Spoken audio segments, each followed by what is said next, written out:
Welcome to the Deep Dive. We're your shortcut, really, cutting through all the noise to help you understand the tech trends that genuinely matter. Today, we've sifted through just a mountain of sources. Think TikTok leaks, deep Reddit discussions, industry reports, you name it, all focused on what's next for Apple, the big impact of AI, and some really cool battery innovations. Our mission is simple. Distill it all down so you walk away feeling, properly informed about what's shaping our digital world. Exactly, and we're here to guide you through it. Yeah. This deep dive is packed with some surprising facts, some critical insights. It should give you a much clearer picture of the tech shifts happening, like right now. We reckon you'll find plenty to think about, whether you're just casually interested or, deep in the tech space yourself. Okay, let's get into it then, starting with Apple. Because the rumors, wow, they're getting really interesting around their future Macs. We're looking ahead, maybe 2026 for the MacBook Pro, and the leaks suggest, well, maybe no more notch, a new M6 chip. And an OLED display, which would be stunning, plus an ultra-thin design. But beyond those kinds of upgrades, what's the really surprising rumor coming out? What's interesting is how clear Apple's roadmap seems to be becoming, looking out towards 2026. Yeah, the M6 chip in 2026 is like the big headline. But it seems part of a very deliberate step-by-step strategy. Sources suggest we'll see M5 chip upgrades first. That's probably 2025. Across the current MacBook Pros, Mac Minis, iMacs.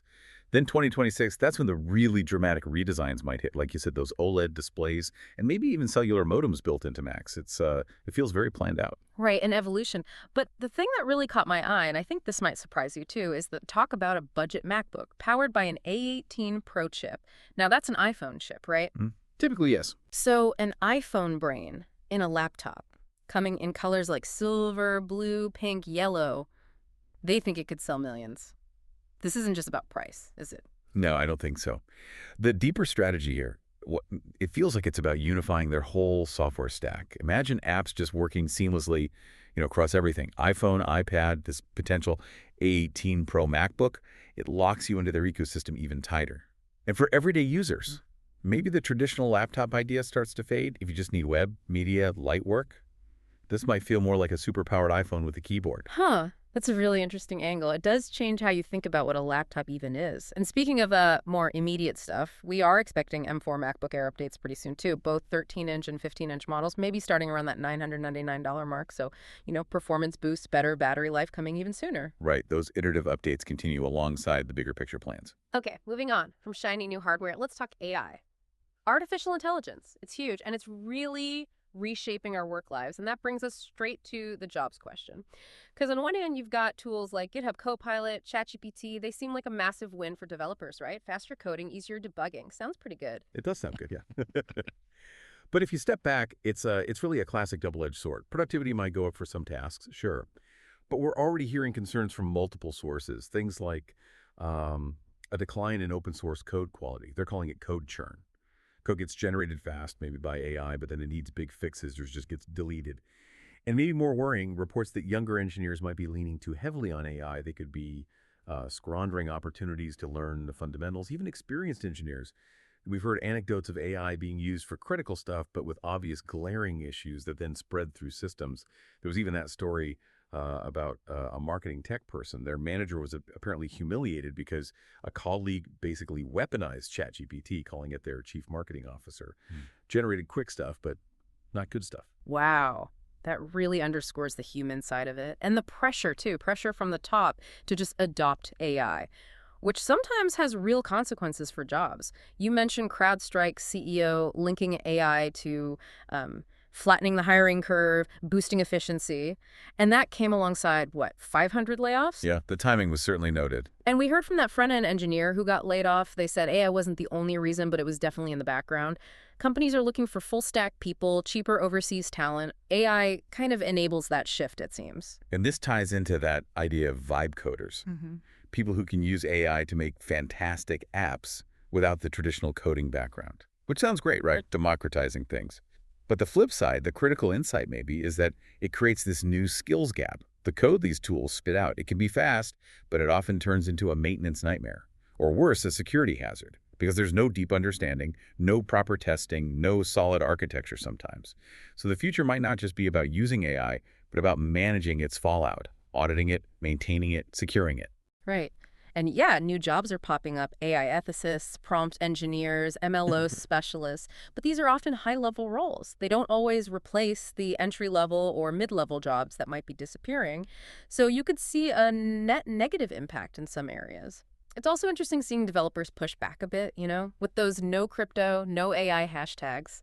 Clearly, not everyone's thrilled. There's definitely some resistance, some healthy skepticism there. Okay, so all this AI power, whether it's running on your phone like Gemini Nano or in the cloud, it needs energy, lots of it, which takes us neatly to batteries, the sort of unsung hero of all our gadgets. We all want them to last longer, charge faster. The current issue with lithium-ion batteries, well, the graphite in them. Yeah. It's okay for fast charging in life, but the rate performance, the conductivity, it's hitting limits. We need something better for what's coming next. In digging into the research here, it gets really exciting. There's a lot happening with next-gen materials, specifically silicon, Si, and silicon oxycarbide, or AOC. These new SiOC materials. They look incredibly promising. High stability, much higher capacity, and here's the big one: fire resistance. This is a huge step towards safer, solid-state batteries, the kind that could get rid of the flammable liquid electrolytes we have now, making phones, cars, everything much safer. And this isn't just lab theory. The U.S. Department of Energy is putting serious money in, like $600 million a year.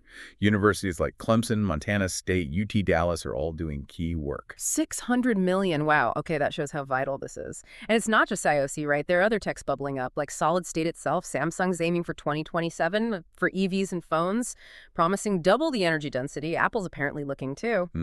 That's a big target. Then you've got sodium ion, cheaper, more eco-friendly because sodium's everywhere. And safer, too. Less chance of thermal runaway. Right, less fire risk. But the trade-off, for now at least, is lower energy density, shorter cycle life compared to lithium-ion. So still some hurdles there. Definitely. But the overarching theme, the really exciting part for you, for everyone listening, is the potential here. Dramatically longer phone life. Much faster charging. Imagine charging your phone halfway, just 5 minutes, or it lasting days. That's going to change your daily experience. Yeah. No more low battery panic, hopefully.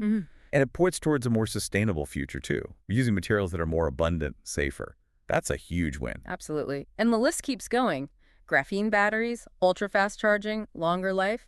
That Xiaomi phone, the Mi 10 Ultra, charging to 41% in 5 minutes, full in 23. That's incredible. It really is. Game-changing speed. Then lithium sulfur, Li-S, 5 times the energy density of lithium-ion, low cost, too. But sounds like it's still early days. Challenges with cycle life, safety. Yeah, Li-S has huge potential, but it needs more development to be practical and safe for consumer devices. Still a way to go. Okay. And finally, lithium silicon. Promising longer life, faster charging. Like that Honor Magic 6 Pro phone in China.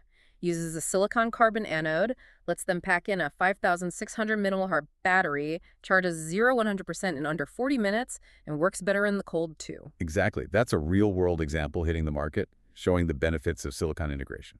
So yeah, it really feels like we're on the verge of a massive shift in battery tech. Exciting stuff. It really is. It underpins so much other innovation. And speaking of innovation needing power, let's shift to foldable phones. Samsung's Galaxy Z Fold 6. Reviews from July 2024 are highlighting some pretty big design tweaks. It's lighter, slimmer, apparently more durable, and the front screen is bigger, 6.3 inches, and more symmetrical. They say it makes it feel much more like a normal phone when it's closed. Yeah, they're definitely refining that physical experience, making it less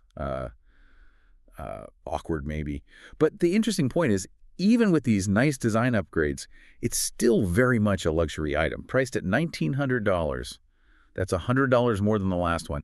It really shows Samsung's strategy, doesn't it? They've got strong IP and foldable displays, and they're leveraging that to command a premium price. The takeaway seems to be Samsung isn't trying to make these mainstream just yet. They're cementing their place at the very high end. Makes sense. Keep it premium. And they've added new AI software features, too. There's one called Portrait Studio that sounds kind of fun. It stylizes photos, turns them into 3D cartoons or watercolor paintings. Can even change eye color, apparently. Okay. A bit gimmicky, perhaps? Maybe. Then there's Sketch to Image. You draw something basic, like a stick figure, and the AI generates a proper picture from it. Could turn it into something like Tim Burton-esque, they said. Right. And also Composer, which is supposed to help write texts, social media posts, make communicating quicker. Okay, so these AI features, yeah, they sound delightful and entertaining, as one source put it. They show off the creative side of AI. But you have to wonder about the practical day-to-day use, is it limited? Like Composer, if it often generates kind of similar sounding text, is that actually useful long-term? Connecting it back, Samsung is clearly pushing tech like AI and 5G into these foldables. They want to boost the functionality. But the everyday usefulness of some of these more, let's say, playful AI features, it feels like it's still evolving. They're figuring it out. The killer app might still be coming. Yeah, exactly. So it makes you think, doesn't it? As the listener, you look at that price hike, you look at these AI features, which are maybe still a bit experimental. Does it really justify the cost for most people right now? It's that constant question. Luxury toy versus practical tool for the mainstream. Where do foldables actually fit? It's a good question. The value proposition is still being defined. And that kind of brings us to the end of this deep dive. We've covered a lot. From Apple's next moves in hardware, that complex story of AI and jobs, the good and the bad, Google's AI assistant ambitions, those amazing battery breakthroughs, and yeah, the latest on foldables. It's clear these aren't just future trends, they're shaping things right now. How we work, how our devices even function. Absolutely. Yeah. And maybe a final thought for you, the listener. As AI gets woven deeper into our devices, into our jobs, what's the right balance for you between pushing innovation forward really fast and making sure it's ethical, the jobs are considered, that the tech is actually reliable? Is there one area out of all this that you're most excited about, or maybe most concerned about as these trends keep rolling? Lots to think about. Thanks so much for joining us for another deep dive. Keep exploring, keep asking questions, and definitely keep forming your own perspectives. We'll catch you on the next one.